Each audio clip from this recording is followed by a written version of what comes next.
B.ed প্রথম সেমিস্টারের জন্য দেখো কোর্স 1.1.2 এর প্র্যাকটিকামের টপিক কী রয়েছে, creating awareness among SC or ST students about various schemes and scholarships available to them. তাহলে দেখো এই প্র্যাকটিকামটা তোমাদের কাছে আমি তুলে ধরছি, এটা সম্পূর্ণ বাংলায় করা রয়েছে, একবার তোমরা দেখে নাও। সূচিপত্রটা তোমরা এভাবে করবে, সূচিপত্রটা একবার দেখিয়ে দিচ্ছি তোমাদের। এরপরে দেখো ভূমিকা বা ইন্ট্রোডাকশান, এভাবে হেডিং করবে। ভূমিকাটা একবার তোমরা দেখে নাও, যেরকমটি লেখা রয়েছে তোমরা সেরকমটি লিখবে, ডিজাইন করার কোনো দরকার নেই। এরপরে দেখো তফসিলভুক্ত জাতি ও উপজাতির সংজ্ঞা, যেভাবে রয়েছে সেভাবে লিখবে।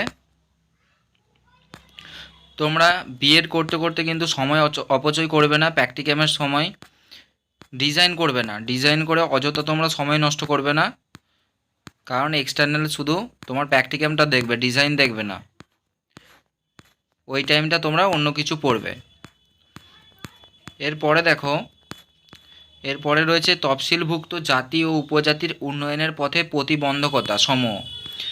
যেভাবে লেখা রয়েছে খুব সরল সহজভাবে লেখা রয়েছে, খুব ভালোভাবে লেখা রয়েছে। আশা করছি তোমরা হাতের লেখা বুঝতে পারছো। যদি কোনো কারণে হাতের লেখা বুঝতে অসুবিধা হয় অবশ্যই তোমরা পেজ নাম্বার সমেত কমেন্ট বক্সে জানাবে যে আমি এখানে বুঝতে পারছি না।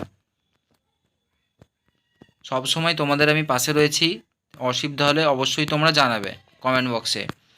এরপরে দেখো তফসিলভুক্ত জাতি ও উপজাতিদের উন্নয়নের সাথে প্রতিবন্ধকতা সমূহের প্রতিকার। বারবার বলা হচ্ছে তোমাদের যদি কোনো প্র্যাকটিকাম টপিক নিয়ে যদি ডাউট থাকে, করতে পারছো না, হচ্ছে না, কিছু স্যাম্পল লাগবে, অবশ্যই তোমরা কমেন্ট করে জানাবে, দিয়ে দেওয়া হবে। বেঙ্গলি ভার্সন লাগলে বেঙ্গলি ভার্সন কমেন্ট করবে টপিক নেম সমেত, ইংলিশ ভার্সন লাগলে ইংলিশ ভার্সন সমেত কমেন্ট করবে টপিক নেম সমেত, 1-2 দিনের মধ্যে দিয়ে দেওয়া হবে। এরপরে দেখো ভারতীয় তফসিলি জাতি ও উপজাতির উন্নয়নের জন্য বিভিন্ন প্রকল্প ও বৃত্তসমূহ, এটা দেখো যেভাবে লেখা রয়েছে তোমরা সেভাবেই লিখবে। দেখো আমরা চাইছি সম্পূর্ণ B.ed কোর্সটি যেন বিনামূল্যে করতে পারো, তাই অবশ্যই তোমাদের সাপোর্ট অত্যন্ত প্রয়োজনীয়। তোমরা অবশ্যই কিন্তু চ্যানেলটাকে সাপোর্ট করবে, বন্ধুদেরকেও চ্যানেলটির ব্যাপারে শেয়ার করবে। এরপরে দেখো planning and implementation strategy for collar institution, এটা যেভাবে রয়েছে সেভাবেই লিখবে।